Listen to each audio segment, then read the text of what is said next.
नमस्कार दोस्तों, स्वागत है आप सभी का आपके अपने YouTube channel study with M में। तो देखिए, आज मैं आप सभी के लिए काफ़ी महत्वपूर्ण क्लास लेके आ चुका हूँ। देखिए, आज की इस क्लास में हम डिस्कस करने वाले हैं 50 मोस्ट इम्पोर्टेंट उत्तराखंड के क्वेश्चंस। देखिए, आज ये जो पार्ट है, ये भाग 10वां पार्ट लेके आया हूँ मैं आप सभी लोगों के सामने। इससे पहले मैंने 9 पार्ट कंप्लीट करा दिए हैं और उसमें मैंने बहुत सारे इंपॉर्टेंट क्वेश्चनों को आप सभी लोगों के सामने डिस्कस किया हुआ है।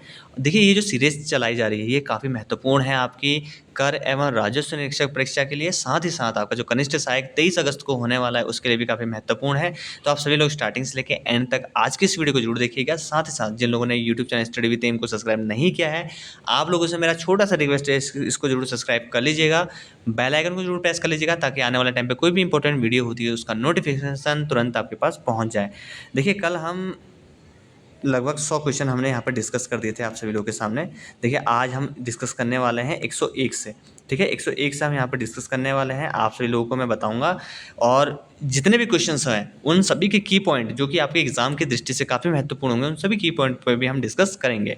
फिलहाल आज की क्लास का पहला क्वेश्चन की ओर बढ़ लेते हैं। तो पहला क्वेश्चन आपका देखिए, प्राचीन शैलचित्र वाली जो लाखू गुफा है, आप सभी लोगों को पता होगा लाखू गुफा, यह किस जनपद में स्थित है, ये बताया है। तो देखिए, आप सभी लोगों को पता ही होगा कि जो आपकी लाखू गुफा है, ये है आपके अल्मोड़ा में स्थित। अल्मोड़ा जनपद में आप लोगों ने देखा होगा बाड़े छिना के पास, बाड़े छिना है आपका, तो वहाँ पे आपकी ये गुफा है, ठीक है? बात करते हैं कुछ अल्मोड़ा जनपद के बारे में, क्योंकि देखिए अल्मोड़ा जनपद से भी बहुत सारे क्वेश्चंस पूछे जाते हैं। देखिए, आप लोगों को बता दूं मैं। देखिए, जो थकुली उद्यान है, जैसे कि ये लाखों गुफा है, उसी के तरीके से एक बार क्वेश्चन पूछा गया था यूके ट्रिपल एससी के द्वारा, थकुली उद्यान। थकुली उद्यान कहाँ पे स्थित है? तो देखिए, आपको पता होना चाहिए, जो थकुली उद्यान है, ये अल्मोड़ा के चौखुटिया से लगभग 13 किलोमीटर की दूरी पर ऊंचा वाहन नामक गांव पर स्थित है, ठीक है? यह जो गुफा है, इसकी एक बहुत खासियत बात है, इसलिए ये काफ़ी फेमस है। और बहुत सारे लोगों ने, आपने देखा होगा, जो ब्लॉगर्स होते हैं, तो उन लोगों ने यहाँ पे भी वीडियो बनाई है। और मैं पूरी कोशिश कर रहा हूँ कुछ चैनल पे इम्प्रूव करने की, और मैं पूरी कोशिश करूँगा कि मैं जहाँ पे जॉब करता हूँ, जहाँ पे मेरी पोस्टिंग है, वहाँ पे जो जो भी इम्पोर्टेंट चीज़ें हैं, वो सभी आपको शॉर्ट वीडियो के माध्यम से या फिर वीडियो के माध्यम से बताया जाए, और उनके बारे में, ताकि वो चीज़ें आपके माइंड पे सेटअप हो जाए। वो सारी चीज़ें मैं करने की सोच रहा हूँ, और बहुत जल्द आपको देखने को मिल जाएंगी। देखिए, यहाँ पे जो गुफा है, ये है आपके जो प्याला नुमा होता है, उसके पत्थर के आकार की बनी हुई है, जिसके अंदर अगर आप हाथ से थपथपाते हैं, तो थपके मारने पर यहाँ पे थाली बजने की जैसी आवाज़ें सुनाई देती हैं। इस वजह से यह एक पर्यटन स्थल के रूप में भी विकसित हो रहा है, ठीक है? अगला है आपका, देखिए, रुद्रधारी झरना।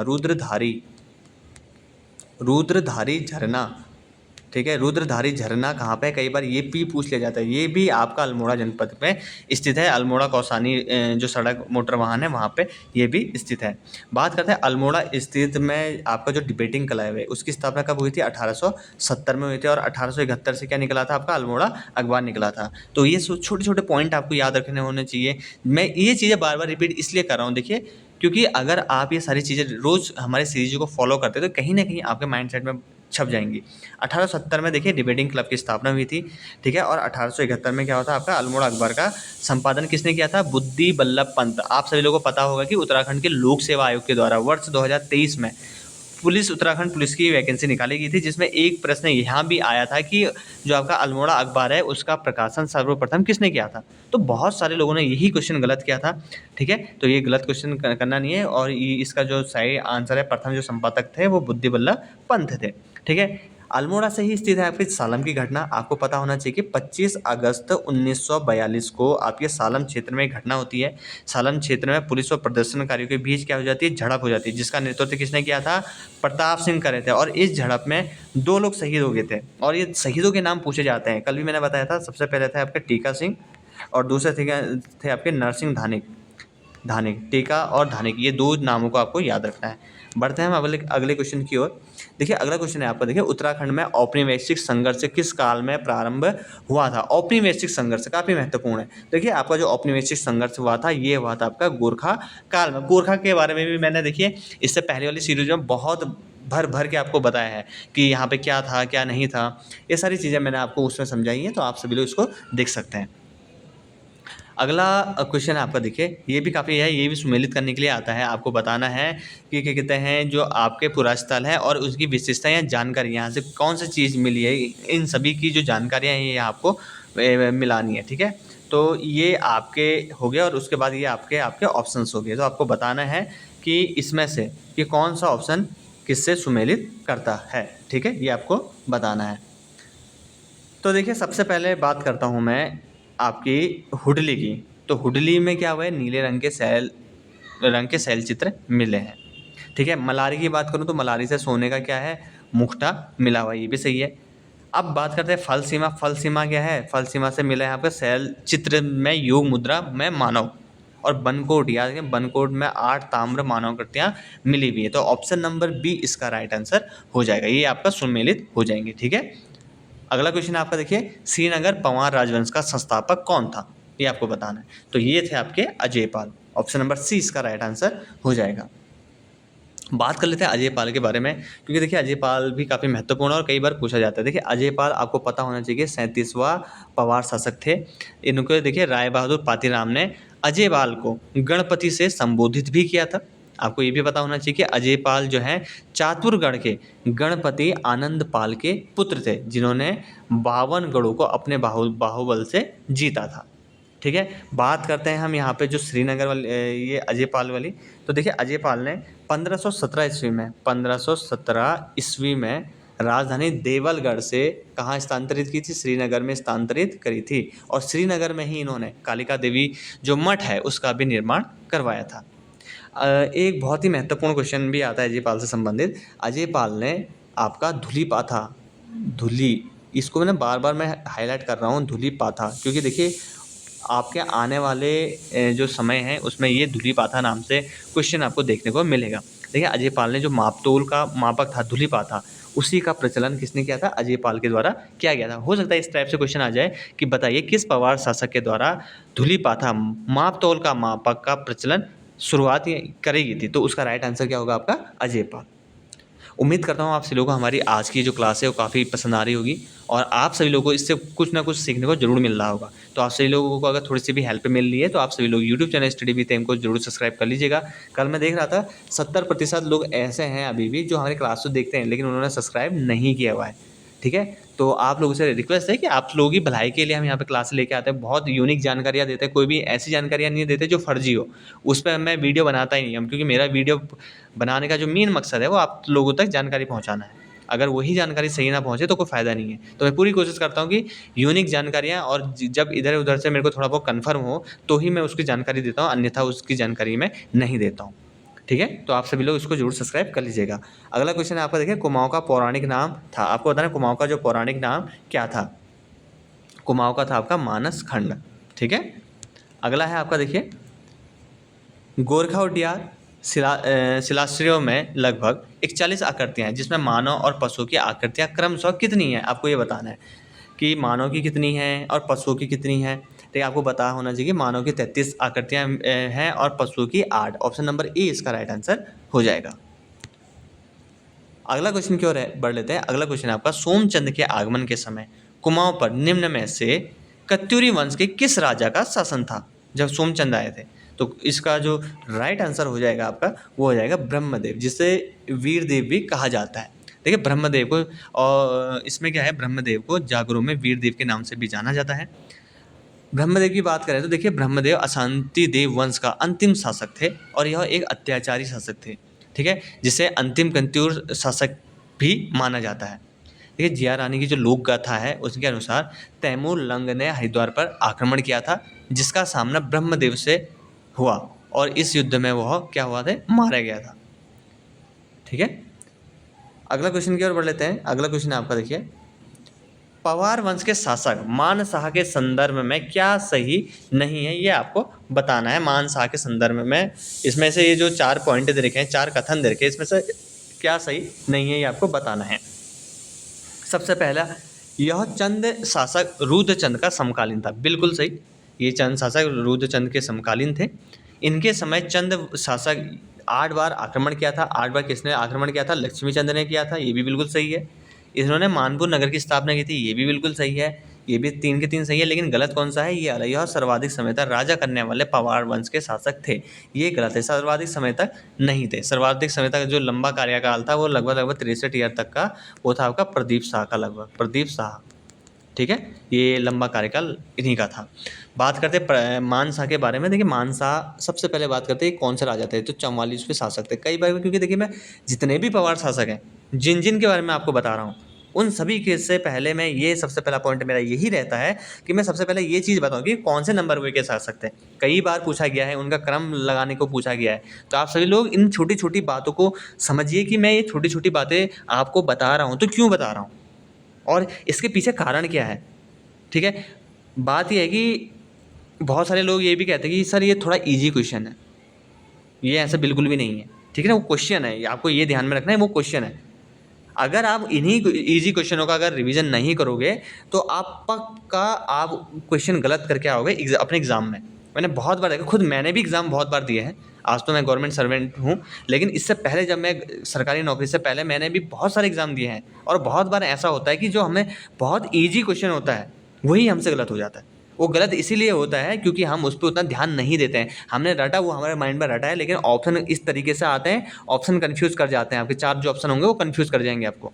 तो इसलिए ईज़ी मत कहिएगा इन क्वेश्चनों को, ठीक है, क्योंकि इसमें बहुत सारे लोग हैं जो बिल्कुल नए हैं बच्चे, तो उनको भी समझाना पड़ता है। देखिए सबसे पहले मैंने आपको बताया कि 44वें पवार शासक थे बलभद्र शाह का उत्तरा, और ये जो आपके जो मानसा है, मानसा के कौन थे, मानसा थे आपके बलभद्र शाह के उत्तराधिकारी। बात करते हैं इनके शासनकाल रहा था आपका 1591 से लेके 1611 तक। ऐसी तरीके से आपको भी ये याद होने चाहिए इनका कार्यकाल। देखिए कल मैंने आपको बताया था मानवोदय काव्य। मानवोदय काव्य की रचना किसने की थी? कवि भरत ने। देखिए इसी तरीके से, तो देखिए ये माइंड पे क्लिक आउट का होना चाहिए कि कवि भरत का संबंध किससे है? मानवोदय काव्य से। और कवि भरत का संबंध किससे है? ये मानसाह के दरबारी थे, मानसाह। जब आप ये रेगुलर पढ़ोगे ना तो आपके माइंड में इस तरीके से आने लग जाएंगी चीज़ें। ये आपका चार्ट खुद ब खुद बनने लग जाएगा। मानसाह के जो दरबारी कवि थे वो थे आपके कवि भरत। इन्होंने किसकी रचना की थी? मानवोदय काव्य की रचना की थी। और किस भाषा में करी थी ये भी बता रखा है मैंने, तो ये करी थी आपके संस्कृत भाषा में। तो ये 4 पॉइंट याद रहेंगे ना तो आपका कोई भी क्वेश्चन गलत नहीं होने वाला है, ठीक है। मानसाह के काल में ही चंद शासक ने 7 बार तो उन्होंने आक्रमण किया था जिसमें विफल रहे थे, 8वीं बार वो जीते थे। मानसाह के काल में चंद शासक लक्ष्मी चंद ने 7 बार गढ़वाल पर आक्रमण किया और हार का मुंह देखना पड़ा था, ठीक है। सबसे कम, अगर इसमें तो सबसे ज़्यादा सर्वाधिक कार्यकाल, लेकिन सबसे जो कम कार्यकाल रहा था पवार शासकों में, तो वो था आपका उपेंद्र शाह का। उपेंद्र शाह, ये आप याद रखेंगे, उपेंद्र शाह। लगभग कितना? 1 वर्ष का ही रहा था इनका, ठीक है, ये कार्यकाल उपेंद्र शाह का। अगले क्वेश्चन की ओर बढ़ लेते हैं। देखिए अगला क्वेश्चन है, उत्तराखंड पुनर्गठन विधेयक 2000 के संदर्भ में निम्न में से कौन सा विकल्प सही नहीं है, ये आपको बताना है। देखिए सबसे पहले पॉइंट को पढ़ते हैं कि यह 27 जुलाई 2000 को लोकसभा में प्रस्तुत किया गया था। बिल्कुल सही है, प्रस्तुत 27 जुलाई को ही किया गया था। 1 अगस्त को लोकसभा में पारित हुआ था, ये भी सही है। 10 अगस्त को राज्यसभा द्वारा पारित किया गया था, ये भी सही है। 15 नवंबर को एक पृथक राज्य के रूप में अस्तित्व में आया था। 15 नवंबर बिल्कुल गलत, 1 नवंबर, सॉरी 9 नवंबर को, ठीक है। तो ये पृथक राज्य के रूप में अस्तित्व में आया था, ठीक है। अगला क्वेश्चन नंबर लेते हैं। उत्तराखंड के निम्नलिखित में से किस शिलाश्रयों में मनुष्य को त्रिशूल आकार से अंकित किया गया है? कौन सा ऐसा शिलाश्रय है जिसमें मनुष्य को त्रिशूल आकार में आपका अंकित किया गया है, ये आपको बताना है। तो ये है आपका ग्वारखा उड्डयन। ऑप्शन नंबर बी इसका राइट आंसर हो जाएगा। अगला क्वेश्चन है आपका, देखिए इसमें, कत्यूरी शासक ललित सूर राजरोहण के 21वें और 22वें वर्ष 2 ताम्रपत्र प्राप्त हुए, जिसके अनुसार उनका राज्यारोहण हुआ था। कब उनका राज्यारोहण हुआ था ये आपको बताना है। तो ये हुआ था आपका 832 ईस्वी के आसपास में, ठीक है, ये आपको ध्यान में रखना है। अगला क्वेश्चन आपका देखिए, पवार शासक मानसा के दरबारी कवि, देखिए फिर से आ गया ना वही चीज लौट के। देखिए पवार शासक मानसा के दरबारी कवि भरत को निम्न में से किस मुगल शासक ने सम्मानित किया था, ये आपको बताना है कि किस मुगल शासक द्वारा कवि जो भरत है इनको सम्मानित किया गया था। तो ये था आपका जहांगीर ने। जहांगीर ने जो कवि भरत है इनको सम्मानित किया था। लेकिन देखिए आपको एक और चीज़ बता दूं, जो मानसा थे वो अकबर और जहांगीर, इन दोनों के, अकबर के भी और जहांगीर के भी, दोनों के समकालीन थे। और उसके समय यानी कि जो कवि जो मानसा थे मानसा के दरबार में ही था कवि भरत आपके, उनके समय में चंद राजा कौन थे? लक्ष्मीचंद। यही पॉइंट मैंने आपको ऊपर भी बताया था। और किस दो मुगल शासकों के समकालीन थे कवि भरत? अकबर और जहांगीर। और सम्मानित किसने किया था? जहांगीर ने किया था। ठीक है, अगला क्वेश्चन आपको देखिए, निम्नलिखित में से कब उत्तरांचल का नाम बदलकर उत्तराखंड कर दिया गया? ये आपको बताना है कब करा गया था। तो ये किया गया था आपका दिसंबर 2006 में। ठीक है, आपको पता होना चाहिए कि जब राज्य का गठन हुआ था उस टाइम पे जो आपके सीएम थे, तो सीएम थे वो थे आपके राजनाथ सिंह, यूपी के सीएम थे। ठीक है, राजनाथ सिंह। आपको पता होना चाहिए कि 27 जुलाई 2000 को यूपी पुनर्गठन विधेयक 2000 लोकसभा में सिर्फ प्रस्तुत किया गया था। ठीक है, 1 अगस्त 2000 को लोकसभा में पारित हुआ, 10 अगस्त 2000 को राज्यसभा में पारित किया गया और 28 अगस्त 2000 को यह राष्ट्रपति, उस टाइम पे राष्ट्रपति कौन थे? के.आर. नारायण ने इसे मंजूरी प्रदान की। और आपको पता होना चाहिए कि 9 नवंबर 2000 को 27वें राज्य के रूप में उत्तरांचल राज्य का क्या हुआ था? गठन हो गया था, उत्तरांचल। अब बात करते हैं नाम परिवर्तन। आपको ये भी पता होना चाहिए कि उत्तरांचल का जो नाम परिवर्तन विधेयक है वो संसद में कब लाया गया था? 2006 में लाया गया था। और कब पारित किया गया था? ये किया गया था 21 दिसंबर 2006 को पारित किया गया था उत्तरांचल नाम परिवर्तन विधेयक। ठीक है, और भारत सरकार की जो अधिसूचना है उनके अनुसार राज्य का नाम जो उत्तराखंड है, नया नाम, वो कब से प्रभावी हुआ था? वो हुआ था आपका 1 जनवरी 2007 से। ठीक है, 1 जनवरी 2007 से ये प्रभावी हो गया था। ठीक हो गया। अगला क्वेश्चन आपका देखिए, कुमाऊं के किस अंग्रेज कमिश्नर ने के लिए कहा गया न वकील न अपील न दलील? ये किसके लिए, किस कमिश्नर के लिए कहा गया है कुमाऊं में? तो इसका जो राइट आंसर हो जाएगा वो होगा आपका George William trail. George William trail के लिए कहा गया है ना वकील ना अपील ना दलील। आपको बताता हूँ इसमें सबसे पहला पॉइंट कि देखिए, जो ब्रिटिश कुमाऊं का जो दूसरा कमिश्नर था वो था आपका विलियम ट्रेल, ये दूसरे नंबर के कमिश्नर थे। ठीक है, इनके कार्यकाल की बात करूँ तो इनका जो कार्यकाल था जुलाई 1817 से लेके अक्टूबर 1835 तक इनका कार्यकाल था। ठीक है, इन्होंने क्या किया था कि अप्रैल 1816 से लेके जुलाई 1817 तक कार्यवाही कमिश्नर के रूप में भी कार्य किया हुआ है। ठीक है, अब देखिए इसमें जो है आपका कुमाऊं में जो ब्रिटिश शासन का वास्तविक संस्थापक माना जाता है वो किसको माना जाता है? विलियम ट्रेल्स को ही माना जाता है। ट्रेल के बारे में एक बहुत महत्वपूर्ण जो रोचक तथ्य ये है कि देखिए, जो ट्रेल है ना वो स्वयं नियम वो कानून बनाते थे, उन्हीं के मुताबिक वो चलते भी थे। वे ऊपर के कानूनों को ना मानते थे ना जानते थे, जिस कारण उनके जाने के बाद कुमाऊं में कोई भी स्थायी कानून नहीं रहा। देखिए, इसी के कारण देखिए ट्रेल के समय में सरकारी तौर पर फैसले होते थे जिसे ना वकील ना अपील ना दलील कहा जाता था। ट्रेल के द्वारा एक पुस्तक लिखी गई है, बहुत ही महत्वपूर्ण, इसको याद कर लीजिएगा आप। उस पुस्तक का नाम है स्टैटिकल स्केच ऑफ कुमाऊनी नामक पुस्तक लिखी थी ट्रेल के द्वारा। ठीक हो गया। अगला क्वेश्चन की ओर बढ़ लेते हैं। उत्तराखंड क्षेत्र में से सती प्रथा कब समाप्त की गई? ये आपको बताना है कि उत्तराखंड क्षेत्र से सती प्रथा का जो समापन है वो कब किया गया था। तो वो किया गया था आपका 1829 ईस्वी में। ठीक है, देखिए 1824 में, ये भी किसके टाइम पे हुई थी? ट्रेल के द्वारा। ट्रेल के टाइम पे 1824 में ट्रेल के समय में कुमाऊं में दास और दासी बेचने की जो प्रथा है उसको समाप्त किया गया। और 1829 में इन्होंने ही, ट्रेल ने ही कौन सी प्रथा खत्म समाप्त करी? सती प्रथा को समाप्त किया। आपको बता देता हूँ, देखिए 1824 में ट्रेल ने सरकारी खजानों में नियंत्रण के लिए डबल लॉक व्यवस्था लागू की थी। उत्तराखंड के अधीनस्थ सेवा चयन आयोग की तरफ बार बार पूछा जाने वाला प्रश्न है कि डबल लॉक व्यवस्था किस कुमाऊं कमिश्नर ने करी या फिर किसने करी, इस टाइप से पूछा जाता है। तो आपको पता होना चाहिए कि जो डबल लॉक व्यवस्था है वो 1824 में ट्रेल ने ही सरकारी खजाने में नियंत्रण के डबल लॉक व्यवस्था लागू करी थी। ठीक है, बात करते हैं 1822 में इन्होंने खच्चर जो सेना है उसकी भी स्थापना करी थी। ट्रेल ने कुली बेगार जो प्रथा है उसके विकल्प के रूप में किसकी खच्चर सेना की स्थापना करी थी। ट्रेल के समय में देखिए पौड़ी जेल और अल्मोड़ा जेल की स्थापना हुई थी 1816 में, और पौड़ी जेल की स्थापना हुई थी आपके 1821 में। इन दोनों जेलों की जो स्थापना हुई थी ये ट्रेल के समय में ही हुई थी। ठीक है, अगला क्वेश्चन है आपका, देखिए महाभारत में उत्तराखंड का वर्णन किस रूप में हुआ है, ये आपको बताना है। महाभारत में जो उत्तराखंड का वर्णन है वो हुआ आपका उत्तर कुरु नाम से। अगला क्वेश्चन है आपका, देखिए निम्नलिखित में से कौन सा नाटक राजा रुद्रचंद्र के द्वारा रचित है। बहुत ही इंपॉर्टेंट है। तो ये है आपका उषा रागोदय, ये आपका रुद्रचंद्र के द्वारा रचित है। देखिए राजा रुद्रचंद्र के द्वारा 4 नाटक लिखे गए हैं। सबसे पहले है त्रिवेणी धर्म निर्णय, दूसरा है आपका सैनिक शास्त्र, तीसरा आपका ययाति चरित्रम, चौथा आपका उषा राग गोद्यम। ठीक है, जिसका उषा राग गोद्यम ये है। ठीक है, बात करते हैं, देखिए जो सैनिक शास्त्र है, जो इनके द्वारा लिखी सैनिक शास्त्र है, वो पक्षी आखिर पर आधारित पुस्तक है।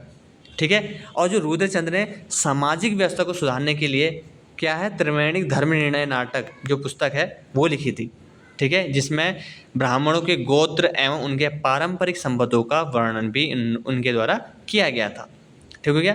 बात करते हैं रुद्रचंद्र के बारे में। आपको पता होना चाहिए कि रुद्रचंद्र कौन सा शासक था। चंद्रवंश का 45वां शासक था, जो 1565 से लेकर 1597 तक शासन किया था। रुद्रचंद्र ने जो किस मुगल शासक के समकालीन थे, ये थे आपके अकबर के।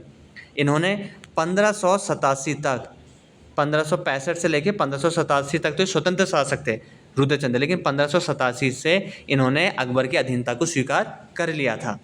समझ में आ गया। देखिए उम्मीद मैं ये कर रहा हूँ कि आप सभी लोगों को हमारे द्वारा ये जो क्लास चलाई जा रही है वो सभी जो क्वेश्चन है वो समझ में आ रहे होंगे।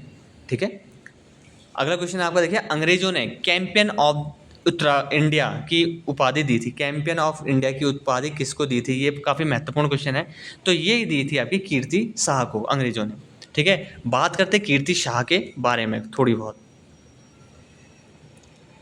देखिए जो आपका कीर्ति शाह है, ये अल्पवयस्क आयु में कीर्ति शाह को गद्दी पर बैठे, और इनकी जो संरक्षिका थी, कीर्ति शाह की संरक्षिका, पूछा जाता है कि कीर्ति शाह की संरक्षिका कौन थी। तो कीर्ति शाह की जो संरक्षिका थी वो थी आपकी महारानी गुलेरिया। महारानी गुलेरिया आपकी संरक्षिका थी। ठीक है, जिसने शासन चलाने के लिए संरक्षक समिति का भी गठन किया था। बात करते हैं कीर्ति शाह की। देखिए कीर्ति शाह का जो शासनकाल है वो 1886 से लेकर 1913 तक रहा, और 27 मई 1898 ईस्वी को कीर्ति शाह को संपूर्ण अधिकार प्राप्त हुआ।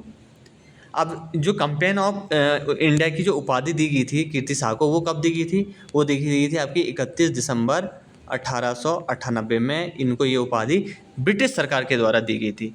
कौन सी, कैंपेन ऑफ इंडिया। और कीर्ति शाह ने तारादत्त गेरोला को अपना विधिक परामर्शदाता भी नियुक्त किया था। पूछा जाता है ये कीर्ति शाह ने किससे अपना विधिक परामर्शदाता नियुक्त किया था, तो ये था आपका तारादत्त गेरोला। तारादत्त गेरोला को किया था। ठीक है, नेक्स्ट क्वेश्चन की ओर बढ़ते हैं।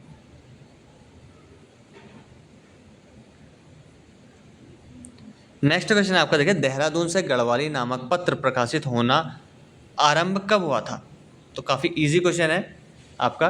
तो ये हुआ था आपका 1905 में। पूछा जाता है गढ़वाली से संबंधित आपके यहाँ पे क्वेश्चन भी पूछे जाते हैं आयोग के द्वारा। देखिए गढ़वाली जो आपका मासिक पत्र है, इसका जो प्रारंभ हुआ था वो हुआ था आपका मई 1905 में। मई 1905 में इसका प्रारंभ हुआ था, और यह से लेके 1905 से लेके लगभग 1952 ईस्वी तक रहा।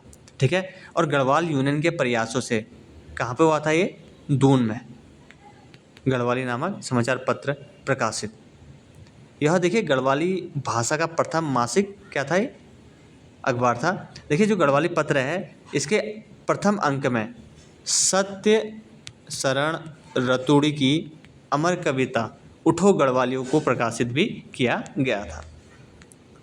अगला क्वेश्चन है आपका, देखिए छागलेश की प्रशस्ति प्राप्त कहाँ से हुई है। छागले की जो प्रशस्ति प्राप्त हुई है वो हुई आपकी लाखा मंडल से। ऑप्शन नंबर सी इसका राइट आंसर हो जाएगा।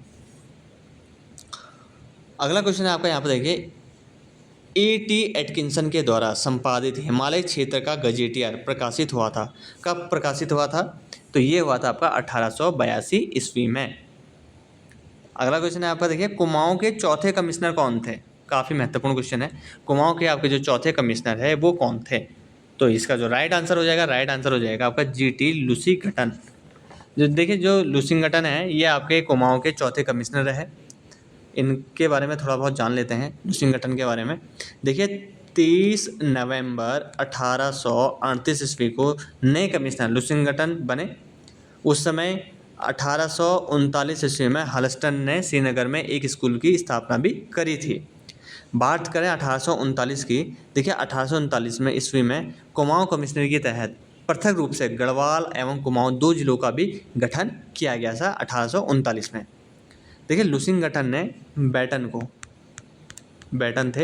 लुसिंगटन ने बैटन को बंदोबस्ती अधिकारी नियुक्त किया था। पूछा जा सकता है कि बताइए लुसिंगटन ने बंदोबस्ती अधिकारी किसे नियुक्त किया था, तो बैटन को इन्होंने बंदोबस्ती अधिकारी नियुक्त किया था। आपको ये भी पता होना चाहिए 1848 में बागेश्वर का आपने गोमती पुल देखा होगा, उसका निर्माण भी किसके द्वारा करवाया गया था, लुसिंगटन के द्वारा ही करवाया गया था 1848 में। अगला क्वेश्चन आपका देखिए, गुलदस्ता तवारीख एक कोह टिहरी गढ़वाल नामक पुस्तक के लेखक हैं, आपको बताना है इसका। तो देखिए इसका जो राइट आंसर है वो है आपका मियाँ प्रेम सिंह के द्वारा गुलदस्त तवारीख एक कोही टिहरी गढ़वाल नामक पुस्तक लिखी गई है। अगला क्वेश्चन आपका देखिए, निम्नलिखित किस ग्रंथ से उत्तराखंड राज्य के विषय में जानकारी प्राप्त नहीं होती है, तो किसके उससे नहीं होती है, तो यह है आपका बीचक। अगला क्वेश्चन आपका देखिए, गोरखाओं और अंग्रेजों के मध्य संगोली की संधि हुई थी, बिल्कुल सही। संगोली स्थान निम्नलिखित में से किस राज्य में स्थित है, तो यह स्थान है आपका बिहार। अगला क्वेश्चन आपका काफ़ी महत्वपूर्ण क्वेश्चन आ रहा है आपका। देखिए उत्तराखंड के प्राचीन इतिहास के संदर्भ में निम्न में से क्या सही नहीं है, ये आपको बताना है। कौन सा सही नहीं है, देखिए स्कंद पुराण में नंदा देवी पर्वत से लेके कालागिरी तक के क्षेत्र को केदारखंड कहा जाता है, बिल्कुल गलत। केदारखंड नहीं कहा जाता है, क्या कहा जाता है, मानस खंड कहा जाता है, ठीक है। इसको आप ध्यान में रखेंगे। तो पहला ही ऑप्शन गलत हो गया, यानी कि पहला ऑप्शन इसका सही है, यही आपका सही कथन नहीं है। बाकी देखिए स्कंद पुराण में माया क्षेत्र से हिमालय तक के विस्तृत क्षेत्र को केदारखंड कहा जाता है, इसको कहा जाता है जरूर। पाली भाषा के बौद्ध साहित्य में उत्तराखंड क्षेत्र के लिए हिमवंत शब्द का प्रयोग किया गया है, बिल्कुल सही। और गढ़वाल क्षेत्र को महाभारत काल में उत्तर कुरु नाम से जाना जाता है, बिल्कुल सही। अगला क्वेश्चन आपका देखिए, निम्नलिखित में से कौन सा आंदोलन सामाजिक व्यवस्था के खिलाफ शिल्पकारों व दलितों का आंदोलन था, तो ये तो था आपका डोला पालकी आंदोलन। देखिए जो डोला पालकी आंदोलन है 1930 ईस्वी के आसपास शिल्पकारों का यह आंदोलन स्वर्ण दूल्हे के समान अधिकार प्राप्त करना था, जिसमें मुख्य भूमिका किसने निभाई थी, वो निभाई थी आपकी जयानंद भारती के द्वारा यह मुख्य भूमिका निभाई गई थी। और 23 फरवरी 1941, ठीक है, 23 फरवरी 1941 को लैंसडाउन में डोला पालकी आंदोलन सम्मेलन हुआ था। पूछा जा सकता है कि डोला पालकी आंदोलन जो सम्मेलन हुआ वो कब हुआ, वो हुआ था आपका 1941 में। डोला पालकी सम्मेलन हुआ था 1941 में। अगला क्वेश्चन आपका देखिए, गुरु राम राय को किस राजा ने अपने राज्य में आश्रय दिया, फतेहपति शाह, अजयपाल, मानसा या फिर उपेंद्र शाह, तो इसका राइट आंसर हो जाएगा आपका फतेहपति शाह ने गुरु राम राय को अपने राज्य में आश्रय दिया था। देखिए फतेहपति शाह को क्या कहा जाता है, गढ़वाल का शिवाजी भी कहा जाता है, ठीक है। फतेह शाह को गुरु गोविंद सिंह की भांति घोड़े पे बैठा हुआ चित्र भी मिलता है इनका। और मती राम ने फतेह शाह के समय को गढ़वाल का स्वर्ण काल भी कहा है, किसने, मती राम ने, ये आपको पता होना चाहिए। साथ ही साथ एक प्रसिद्ध युद्ध है आपका भैगड़ी का युद्ध, भैगड़ी का युद्ध है, कब हुआ था, 1689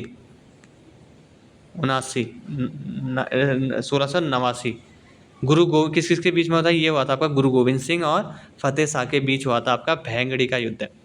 देखिए इस युद्ध का जो वर्णन है, यानी कि भैंगड़ी युद्ध का वर्णन गुरु गोविंद सिंह ने अपनी जो आत्मकथा थी इनकी जो विचित्र नाटक में किया गया है इन्होंने।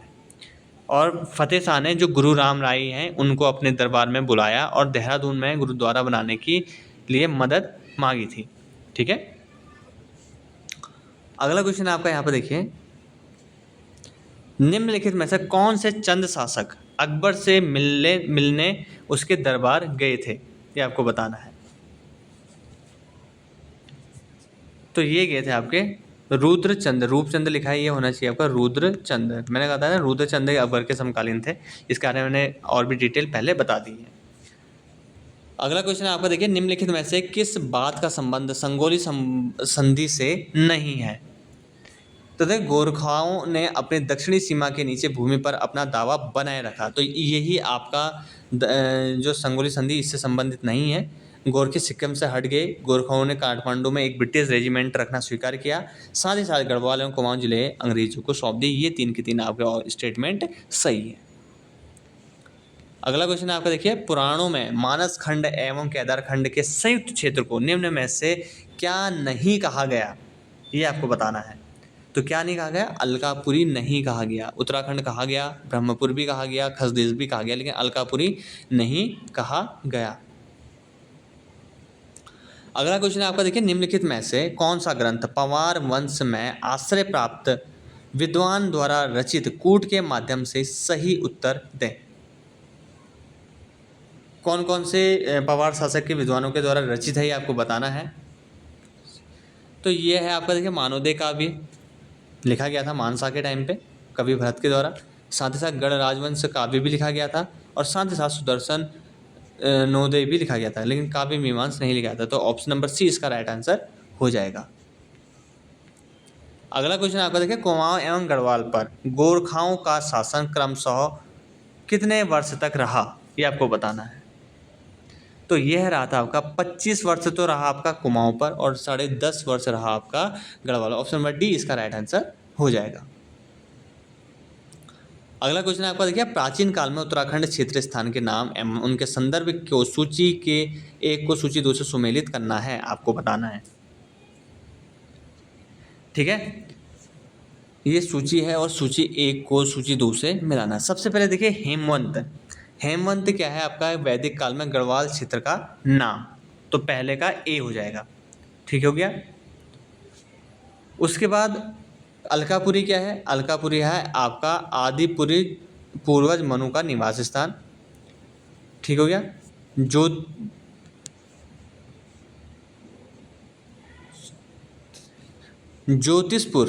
ज्योतिषपुर है आपका बाणासुर की राजधानी, और तपोवन क्या है, लक्ष्मण जी की तपस स्थली।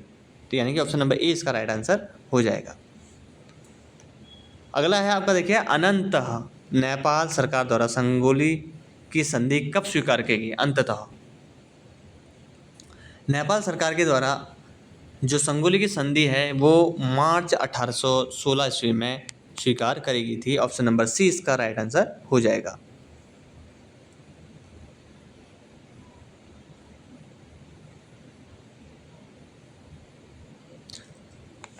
अगला क्वेश्चन है आपका यहाँ पे, निम्नलिखित में से कौन सा सुमेलित नहीं है, बताना कि आपको इसमें से कौन सा सुमेलित नहीं है। धनपति कुबेर की राजधानी अलकापुरी बिल्कुल सही है। पुलिंद राजा सुबाहु की राजधानी श्रीनगर बिल्कुल सही है। सम्राट भरत का जन्म बद्रिकाश्रम बिल्कुल गलत है, यहाँ पे ये नहीं है।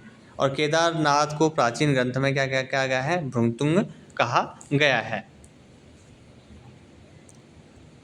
अगला क्वेश्चन आपका देखिए, प्राचीन ग्रंथ में अलकनंदा उद्गम से बद्रिकाश्रम के बीच के क्षेत्र को निम्न में से क्या कहा गया है। तो ये कहा गया है आपका अलकापुरी। अगला क्वेश्चन आएगा, निम्नलिखित में से कौन सा विकल्प सही है। कौन सा विकल्प सही है ये बताना आपको। निम्नलिखित में से कौन सा विकल्प सही है। तो देखिए, क्रांतिवीर नामक गुप्त क्रांतिकारी संगठन का निर्माण गोविंद वल्लभ पंत ने किया था, बिल्कुल गलत। किसने किया था, कालू मेहरा ने किया था। ठीक हो गया।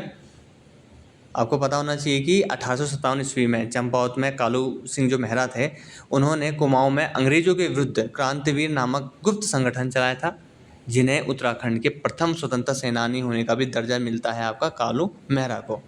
ठीक है, ये गलत हो गया। अगला है आपका देखिए, राज्य की भाषा कुमाऊनी में प्रथम अखबार का प्रकाशन 1871 में हुआ था। तो ये बिल्कुल सही है, ऑप्शन नंबर बी सही हो जाएगा। कुली बेगार संबंधी रजिस्टर को 13 से 14 जनवरी 1921 में मालनी नदी में फेंक दिया था। बागेश्वर में कौन सी नदी बहती है? सरयू नदी, तो सरयू नदी में फेंका था। ठीक है। अल्मोड़ा कांग्रेस की स्थापना बार बार बताया है, कब? 1912 में। ठीक है। अगला क्वेश्चन है आपका, देखिए निम्नलिखित में से कौन सा ग्रंथ उत्तराखंड के इतिहास पर प्रकाश डालता है? कौन सा ग्रंथ डालता है? तो यह शाहजहांनामा उत्तराखंड के इतिहास पर प्रकाश डालता है। अगला है आपका, मुगल एवं चंद वंश के संबंधों के बारे में किस पुस्तक में वर्णन मिलता है? मुगल और चंद वंश के, तो ये पुस्तक का नाम है आपका जहांगीरनामा। ठीक है। अब सुमेलित नहीं है, कौन सा निम्न में से कौन सुमेलित नहीं है, ये आपको बताना है। तो देखिए, बिस्नी देवी स्वतंत्रता सेनानी, बिल्कुल सही। दीपा देवी सामाजिक कार्यकर्ता, ये भी सही है। गौरा देवी पर्यावरण हितैषी, सही है। तुलसी देवी राजनीतिक पार्टी, ये बिल्कुल राजनीतिक पार्टी से संबंध इनका नहीं था, यानी कि ऑप्शन नंबर डी इसका राइट आंसर हो जाएगा। आपको पता ही है, जो बिस्नी देवी हैं आपका, ये बिस्नी देवी जो शाह है, इनका संबंध कहाँ से है? बागेश्वर जनपद से है, और यह स्वतंत्रता संग्राम में जेल जाने वाली राज्य की प्रथम महिला थी। ठीक हो गया। बात करते हैं गौरा देवी की। गौरा देवी का आपको पता ही है, 1925 में इनका जन्म चमोली के लाता गांव में हुआ था। 1974 से चमोली के रेणी गांव से इन्होंने चिपको आंदोलन की शुरुआत की थी। साथ ही साथ उन्होंने 1986 में इनको वृक्ष मित्र पुरस्कार भी मिला था। तो ये छोटी छोटी बातें आपको ध्यान में होनी चाहिए। अगला क्वेश्चन आपका यहाँ पे, निम्नलिखित में से किसने निम्नलिखित में से किसने गोरखों से कुमाऊं की सत्ता प्राप्त की? ये आपको बताना है। तो ये करी थी आपके ई गार्डनर है। अगला क्वेश्चन, भारतीय सैन्य अकादमी किस वर्ष देहरादून में स्थापित करी गई थी? तो ये करी गई थी सन 1932 में। इसको भारतीय IMA को देहरादून में स्थापित किया गया था।